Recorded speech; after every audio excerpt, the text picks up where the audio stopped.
नमस्कार बच्चों, आज आपकी क्लास 8 में मैं पाठ 11 बल तथा दाब को आगे पढ़ाऊंगा। पिछली कक्षा में मैंने आपको बल और दाब दोनों के विषय में पढ़ाया था और समझाया था कि जो दाब होता है वो बल के तो समानुपाती होता है और क्षेत्रफल के व्युत्क्रमानुपाती होता है। और समानुपाती और व्युत्क्रमानुपाती का मतलब भी बताया था। अब यहाँ पर मैं फिर दोबारा से बता देता हूँ। क्षेत्रफल कम होगा क्योंकि एक दूसरे के व्युत्क्रमानुपाती हैं। क्षेत्रफल कम होगा तो दाब ज़्यादा होगा और अगर बल ज़्यादा है तो दाब ज़्यादा ही होगा। ये दोनों एक दूसरे के समानुपाती हैं। आइए देखते हैं दैनिक जीवन में इन सब चीज़ों के उदाहरण। जैसे कील का एक सिरा नुकीला बनाया जाता है, क्यों? प्रश्न बन के आ जाएगा, कील का एक सिरा नुकीला क्यों बनाया जाता है। अब आप देखिए, पहले ये एक कील है, ठीक है। अब इसका एक सिरा नुकीला हो गया। नुकीला होने से इसका क्षेत्रफल कैसा हो गया? कम हो गया। अब जब बल लगाएंगे तो क्षेत्रफल कम होने के कारण दाब कैसा उत्पन्न होगा? ज़्यादा। इससे कील आसानी से दीवार में या लकड़ी में गड़ जाएगी। यही प्रश्न आपको इसी प्रकार उत्तर देना है कि कील नुकीली बनाने से उसका क्षेत्रफल कम हो जाता है और बल लगाने से हथौड़े द्वारा बल लगाने से अधिक दाब उत्पन्न होता है और कील आसानी से लकड़ी या दीवार में गड़ जाती है। इसके बाद एक और अनुप्रयोग है, चाकू में एक ओर से घिसा जाता है। चाकू को हम एक ओर से घिसते चले जाते हैं, नुकीला बना देते हैं।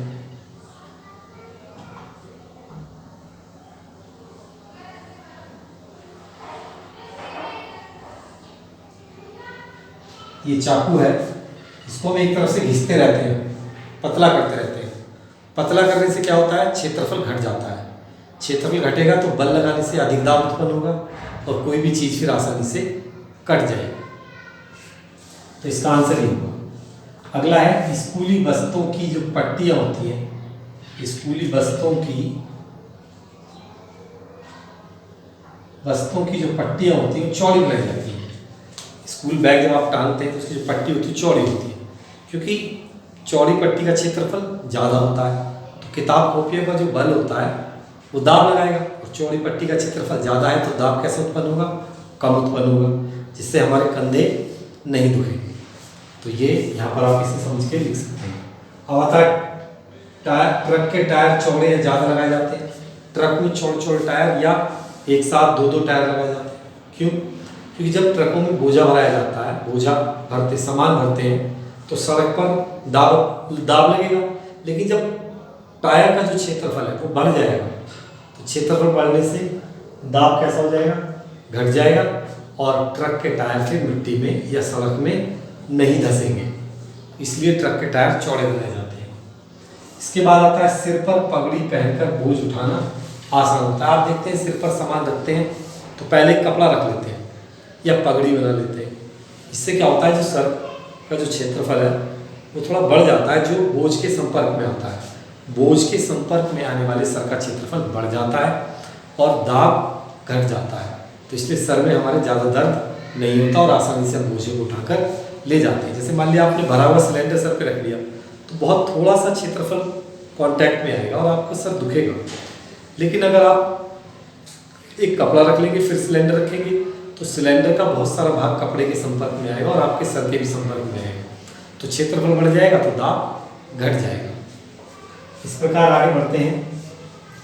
रेल की पटरियों के नीचे लकड़ी के चौड़े स्लीपर लगाए जाते हैं। तो बच्चों, आपने देखा होगा कि रेल की पटरियाँ बहुत ज़्यादा चौड़ी नहीं होती और रेल यानी ट्रेन बहुत भारी होती है।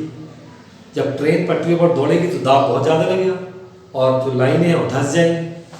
तो लाइनों के आधार का क्षेत्रफल बढ़ाने के लिए उनके नीचे लकड़ी के चौड़े तख्ते लगा दिए जाते हैं, जिससे लाइनों का जो आधार का क्षेत्रफल होता है वो बढ़ जाता है और जब क्षेत्रफल बढ़ जाएगा तो फिर दाब ट्रेनों के द्वारा कम लगेगा और पटरियाँ धंसेंगी नहीं।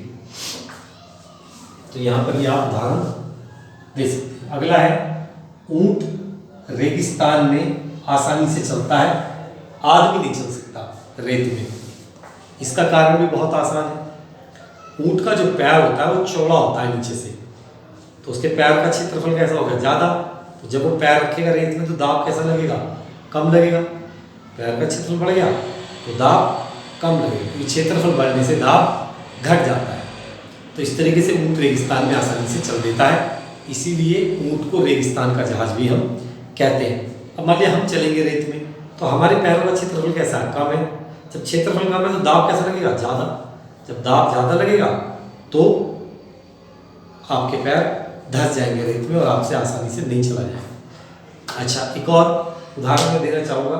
जहाँ दलदल होती है, दलदल में आप पैर रखते हैं तो आपका पैर फंस जाता है।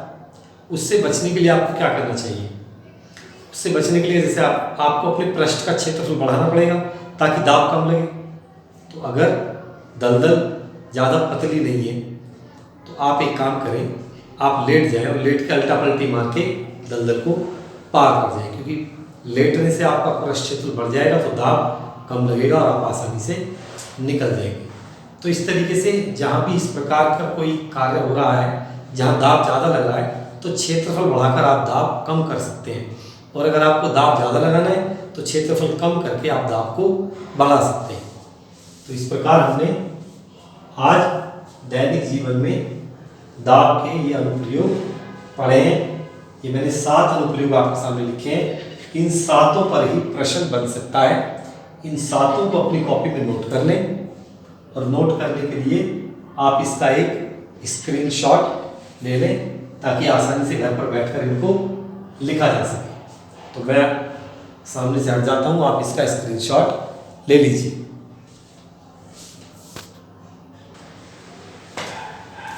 तो बच्चों, अब मैं आपको पढ़ाता हूँ वायुमंडलीय दाब। बच्चों, आप जानते हैं कि हम जिस पृथ्वी पर रहते हैं, याद है मान लिया, तो इसकी चारों तरफ वायु का एक आवरण है। चारों तरफ वायु ने हमें घेरा हुआ है, जिसमें नाइट्रोजन है, ऑक्सीजन है, कार्बन डाइऑक्साइड है और अन्य बहुत सारी गैसें हैं। ये वायुमंडल बहुत सारी गैसों का मिश्रण है। बच्चों, ये जो वायु है जो चारों तरफ है, ये हमारे ऊपर या सभी चीज़ों के ऊपर एक दाब डालती है, दबाती है। उस दाब को ही हम वायुमंडलीय दाब कहते हैं। दोबारा समझिए, पृथ्वी पर वायु के द्वारा सभी चीज़ों पर एक दाब लगाया जाता है, जिसे हम वायुमंडलीय दाब कहते हैं। वायुमंडलीय दाब को नापने के लिए हम पारे के स्तंभ का प्रयोग करते हैं। वायुमंडलीय दाब अगर आप जानना चाहते हैं तो कैसे जानें, थोड़ा सा मैं उसके 1-2 उदाहरण आपको देता हूँ। आपने बच्चों देखा होगा दीवार पे छिपकली चिपक चलती है। छिपकली अपना हाथ जमाती है दीवार पर और फिर वो वहीं चिपक जाता है। कैसे चिपक जाता है, इसको आइए समझते हैं। जब छिपकली अपना पैर दीवार पर रखती है तो उसका जो हाथ होता है वो बहुत मुलायम होता है, सॉफ्ट होता है। सॉफ्ट होने के कारण दब जाता है। दबने के कारण क्या होता है, जिसकी वायु होती है वो सारी नीचे की जो वायु है वो बाहर निकल जाती है। जब वायु बाहर निकल जाएगी तो ऊपर से एक दाब डालेगी। वायु दबाती है हर चीज़ को।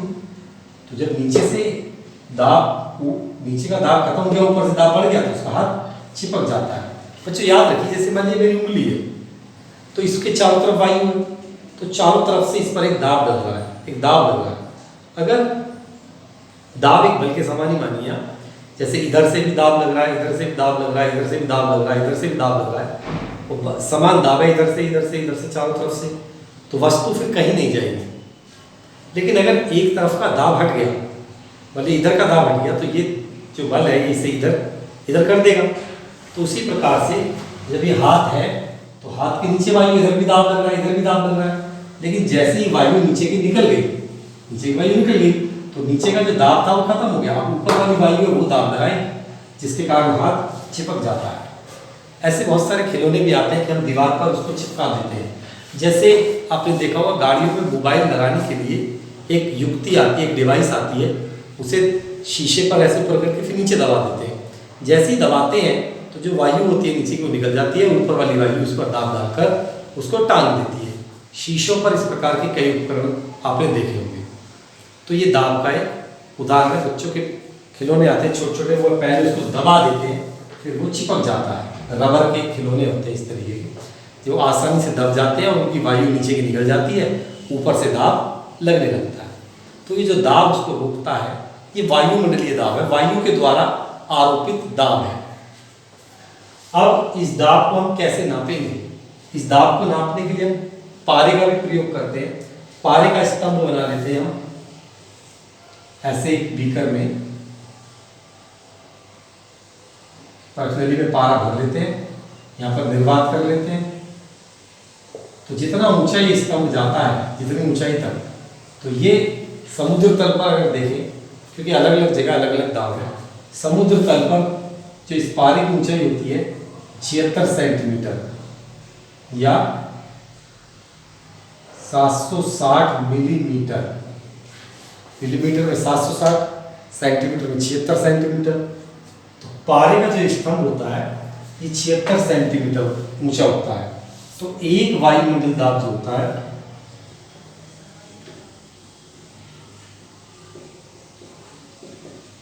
छिहत्तर सेंटीमीटर पारा है। और इसको अगर आप न्यूटन प्रति मीटर स्क्वायर में नापें, क्योंकि दाब तो न्यूटन प्रति मीटर स्क्वायर में होता है, तो एक वायुमंडल जो होता है 10⁵ न्यूटन प्रति मीटर स्क्वायर, इतना होता है वायुमंडलीय दाब।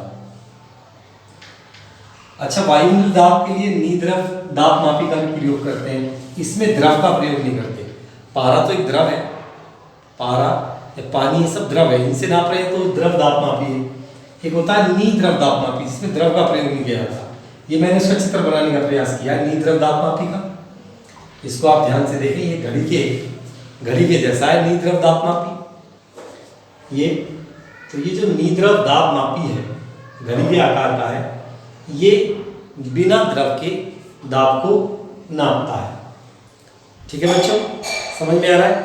तो वायु दाब निद्रव दाब मापी से भी आप ज्ञात कर सकते हैं। इसमें एक गोलाकार धातु का डब्बा होता है जिसके ऊपरी सतह पर एक शीशा लगाया जाता है और छोटे छोटे सूक्ष्म अंक इस पे डले होते हैं।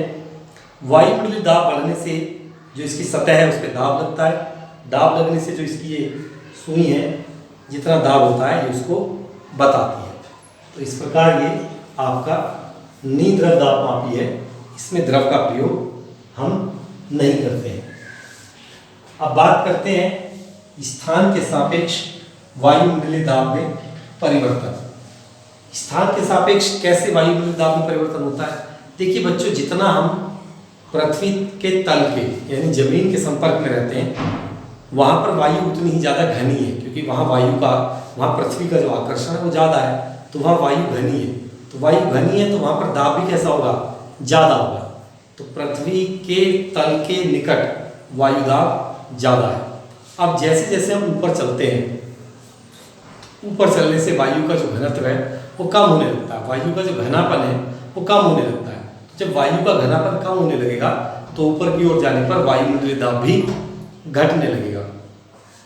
तो इस प्रकार ऊपर जाने से, पहाड़ों पर जाने से वायुमंडलीय दाब कम हो जाता है। ठीक है, इसीलिए पहाड़ों पर या ऊंचाई पर वायुमंडलीय दाब कम है तो वहाँ पर खाना आसानी से पक जाता है। और भी बहुत सारी कई बातें इसके कारण होती हैं। तो आप याद रखेंगे, पृथ्वी के तल यानी समुद्र तल के आसपास वायुमंडलीय दाब सबसे ज़्यादा होता है, और जैसे जैसे हम ऊंचाई की ओर बढ़ने लगते हैं वायुमंडलीय दाब बढ़ने लगता है।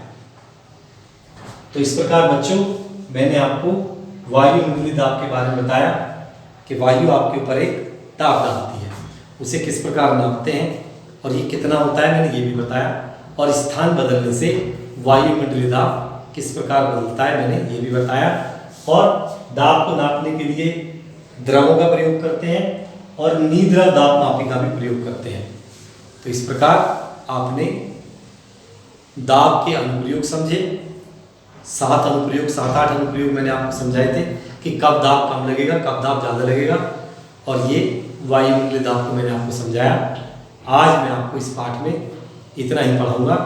अच्छे से ध्यानपूर्वक जितनी बातें मैंने बताई हैं उन्हें पढ़ें, और जिस प्रकार मैंने आपको अनुप्रयोगों के कारण बताए हैं उन कारणों को भी कॉपी में लिखने का प्रयास करें। और अगर कोई कारण लिखना नहीं आ रहा है तो आप मुझसे पूछ सकते हैं, बोलकर या लिखकर, मैं आपको ज़रूर जवाब दूंगा ताकि आपकी सारी परेशानियां दूर हो जाएं। तो बच्चों, मेरे द्वारा बनाए गए इस पाठ के इस भाग के वीडियो को आप बार बार देखें। जितनी बार आप देखेंगे उतना आपको ज़्यादा समझ में आएगा। और भाग 2 देखने के साथ साथ आप भाग 1 भी देखें। मैं बार बार यही बात कहता हूँ कि अगर किसी पाठ के 1 से ज़्यादा भाग हैं तो सारे भाग एक साथ देखने का प्रयास करें। एक साथ सारे भाग देखोगे तो फिर सारी चीज़ें ही आपको समझ में आने लगेंगी। तो बच्चों, अपनी पढ़ाई को अच्छे से करते रहो। घर से बाहर न निकल के अपने समय का सदुपयोग करो। बाहर कोरोना है और कोरोना से बचना है तो घर पर बैठ कर ही हमें पढ़ाई करनी पड़ेगी। और आने वाले समय में ये भी हो सकता है कि इसी माध्यम से हमें पढ़ाई करनी पड़े, क्योंकि कोरोना एक बहुत खतरनाक बीमारी है, बहुत ज़्यादा फैल रही है, पूरा विश्व लगभग इसने घेर लिया है। तो बच्चों, अच्छे से पढ़ते रहो। जो कुछ समझ में नहीं आता है मुझसे पूछते रहो, आपकी सारी समस्याएं दूर की जाएंगी। आज की कक्षा में इतना ही। Goodbye, thank you.